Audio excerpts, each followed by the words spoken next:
കോട്ടയത്തേക്ക് പോയാലോ സമാനമാണ് സാഹചര്യം. ജീവനക്കാർക്ക് നൽകാനുള്ള പണം പോലും ലഭിക്കുന്നില്ലെന്നാണ് പറയുന്നത്.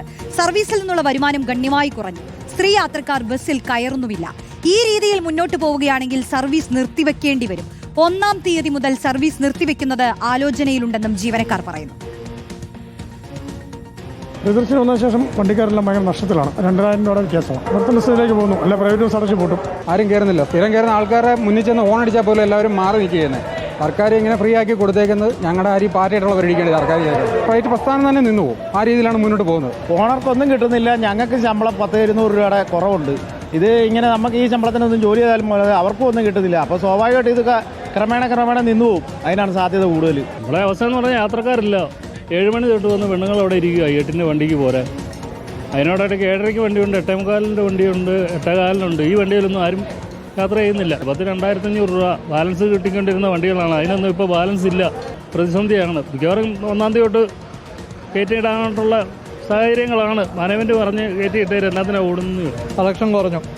ഇതൊക്കെ എല്ലാം ഒന്നാമത്തെ കളക്ഷൻ പൊതുവേ കുറവ്. അതിൻ്റെ ഇടയ്ക്ക് സ്ത്രീകൾ യാത്ര ചെയ്യാതെ കൂടെ വരുമ്പോഴത്തേക്ക് പൊതുവേ ഞങ്ങൾക്ക് 4 ഡേ ട്രിപ്പൊന്നും ഒരാൾ അല്ലെ പിന്നെ സ്കൂൾ കുട്ടികൾ മാത്രമേ ഉള്ളൂ. ഇപ്പം ഞങ്ങളുടെ റൂട്ടിലൊരു 2,500 രൂപ ഒരു ദിവസം കുറവുണ്ട്. മുന്നോട്ട് പോകാൻ വലിയ പാടാം. അഖിൽ കെ ചേരുന്നു. അഖിൽ, ലാഭമെന്ന് പറയുന്നതിനപ്പുറം അത് പറയാൻ പോലും ഒന്നുമില്ല, മിച്ചം വെക്കാൻ പോലും ഒന്നുമില്ല അല്ലേ ഇവരുടെ കയ്യിൽ? റോഷി, അത് തന്നെയാണ് കോട്ടയത്തെയും അവസ്ഥ മറിച്ചല്ല എന്നുള്ളത് തന്നെയാണ്. കോട്ടയത്തെ ഏത് ഭാഗത്തേക്ക് എടുത്തത്, അതായത് 1-2 ചില റൂട്ടുകളിലേക്ക് മാത്രമാണ് KSRTC ഓർഡിനറി ബസ്സില്ലാത്തത്. ഏകദേശം 164ഓളം സർവീസ് KSRTC ഓർഡിനറി സർവീസ് മാത്രം കോട്ടയം ജില്ലയിൽ അങ്ങോളം ഇങ്ങോളമേ ഉണ്ട്.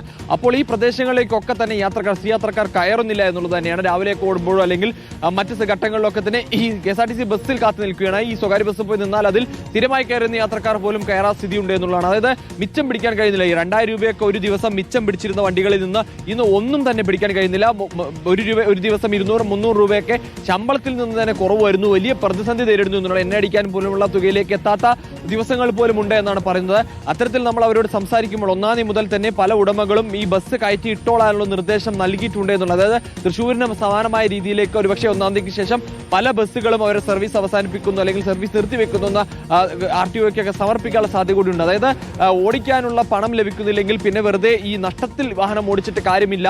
അതുകൊണ്ട് തന്നെ ആ രീതിയിലേക്ക് ചിന്തിക്കുന്നു എന്നാണ് ഉടമകൾ പറയുന്നത്. അതിലൊരു അന്തിമ തീരുമാനം വരണം. ഈ 1-ാം തീയതിക്ക് ശേഷം ഈ സർവീസുകൾ പലതും അവസാനിപ്പിക്കുന്ന കാര്യത്തിൽ 1-ാം തീയതിക്ക് തീരുമാനം വരണമെങ്കിൽ പോലും പലരും ആ കാര്യങ്ങൾ ആലോചിച്ച് തുടങ്ങിയിട്ടുണ്ട് ഇപ്പോൾ തന്നെ കോട്ടയത്ത് എന്നുള്ളതാണ്. വലിയ പ്രതിസന്ധി കോട്ടയത്ത് നേരിടുന്നുണ്ട് എന്ന് തന്നെയാണ് നമുക്ക് മനസ്സിലാക്കാൻ സാധിക്കുന്നത്. എന്തായാലും വലിയ ബുദ്ധിമുട്ട് തന്നെയാണ് ഈ ജീവനക്കാരും ഉടമകളും ഒക്കെ തന്നെ പറയുന്നത്. കാരണം എല്ലാവർക്കും, അതായത് ഉടമകൾക്ക് ഈ നഷ്ടത്തിൽ വണ്ടി ഓടിക്കാൻ കഴിയുന്നില്ല. ഈ സാധാരണ ലഭിക്കുന്ന പൈസയിൽ നിന്നും കുറവ് ലഭിക്കുമ്പോൾ വീടിന്റെ കാര്യങ്ങൾ നടത്തിക്കൊണ്ടു പോകുന്നതിൽ ചെലവുകളിലേക്ക് ദൈനംദിന ചെലവുകളിലേക്കും ഒക്കെ, അതായത് അവർ പറയുന്നൊരു കാര്യമുണ്ട്, ഈ വീട്ടമ്മമാർക്കും ഒക്കെ വീട്ടിലൊരു സേവിങ്സ് എന്ന നിലയ്ക്കാണ് ഈ പദ്ധതി കൊണ്ടുവരുന്നത്. അത്തരത്തിൽ കൊണ്ടുവരുമ്പോൾ ഞങ്ങൾക്ക് സംഭവിക്കുന്ന ഞങ്ങളുടെ കുടുംബങ്ങളുണ്ട്, ഞങ്ങളുടെ ആ കുടുംബങ്ങൾ പട്ടിണിയാവുന്ന രീതിയിലേക്ക് കാര്യങ്ങൾ പോകുന്നു എന്നാണ് ഈ ബസ് ജീവനക്കാരൊക്കെ തന്നെ പറയുന്നത്. എന്തായാലും വലിയ പ്രതിസന്ധിയാണ് കോട്ടയം ജില്ലയിലുള്ള. അതിൽ ചില റൂട്ടുകൾ ഒഴിച്ചു കഴിഞ്ഞാൽ ബാക്കി എല്ലാ സ്ഥലത്തും, അതായത് 1-2 സ്ഥലങ്ങളിലേക്കും അതല്ല ഭൂരിഭാഗം സ്ഥലങ്ങളിലേക്കും ഈ സമാനമായ പ്രശ്നം തന്നെയാണ് നേരിടുന്നത്. റോഷ്നി, ശരി. അപ്പോൾ സ്വകാര്യ ബസ് മേഖലയുടെ പല ജില്ലകളിൽ നിന്നുള്ള അവസ്ഥയാണ് ഞങ്ങളുടെ പല പ്രതിനിധികൾ വിശദീകരിച്ചത്. അതിലൂടെ അവരുടെ ഉടമകളുടെയും ജീവനക്കാരുടെയും ഒക്കെ പ്രതികരണവും നമ്മൾ ഈ അരമണിക്കൂറിൽ ഇങ്ങനെ കേട്ടുവരികയാണ്.